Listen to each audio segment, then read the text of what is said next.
A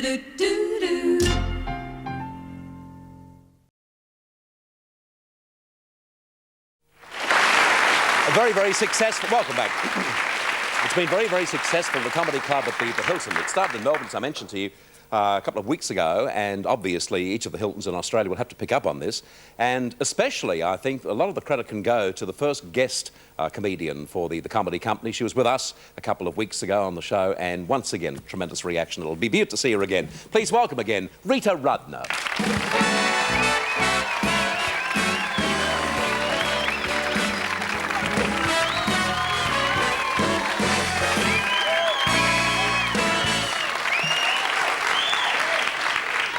First of all, I have to have good news.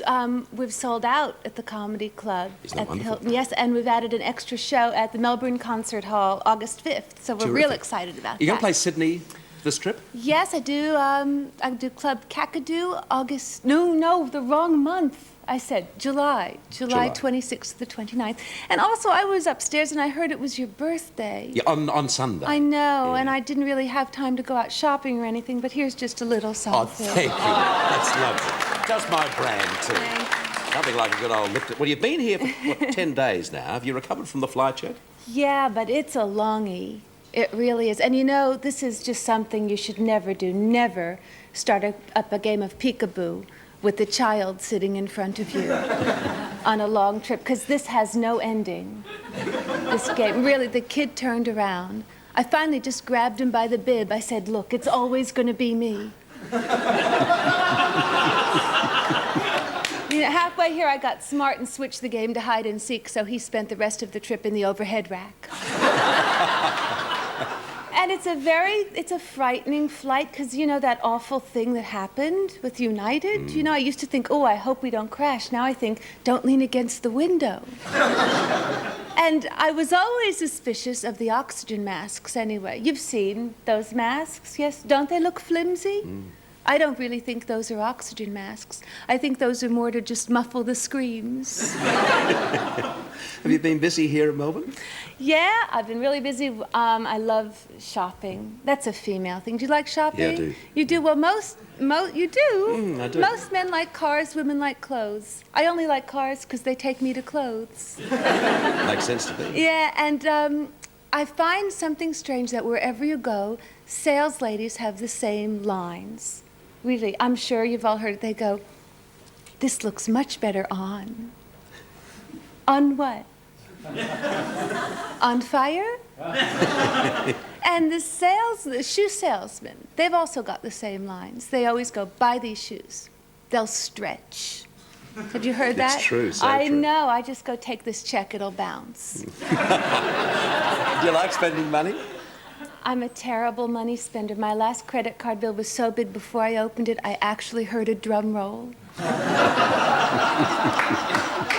And I didn't know anything about money, really. When I was first on my own, I used to sign my checks, Love, Rita. I still cannot balance my checkbook to save my life. I did it once, and it was so exciting. It really was, because the number on my statement was the same as the number in my checkbook. I got a little bit overexcited. I guess I called up the bank and I said, I have a match here. Did I win something? Your husband and yourself, do you obviously, I mean, you've been married not all that long, but do you argue about money? No, and that's supposed to be the thing that you argue about. We argue in the car. That's our big place, because he has his own ways in the car. Basically, he has two beliefs in life, my husband. He believes in God, and he believes that when the petrol gauge is still on empty, is on empty, he still has a quarter of a tank. He thinks the E stands for, there's still some left. And also, when we're in the car, I usually have to let him drive, because when I drive, he has a terrible tendency to bite the dashboard because I go slowly. But I do. Once I actually got behind someone who went more slowly than I did. We began to reverse. And he panics when we get lost in the car. I never panic when I get lost. I just change where it is that I want to go. That makes sense, doesn't it? Where do you go from here, Rita, after Australia? Back home? We go back to Los Angeles. I'm very excited. We're starting my own series there. On television? On television, oh, yes. That's great. Yes, I think it's going to be called Rita. Oh, yes. Yeah, good name. Thanks for coming back and seeing us. It's delightful to see you. And I think just terrific news, too, for comedy here in Australia, that the Comedy Club is up and going, and you've done such a great job. Yeah, it's going great, really. Everyone should come down and see the club because it's really nice. Terrific, Rita, and thanks for coming in. Thank you, Bert. Rita Rudner, ladies and gentlemen. She's lovely. And funny. Is your husband with you, Rita? No, he's at the office. Work. Fair enough. Thanks for the flowers. A pleasure, and a happy continued stay here in Australia. David Belcher and Peter Watsford are going to combine their talents now for Until the Night. Here are David and Peter.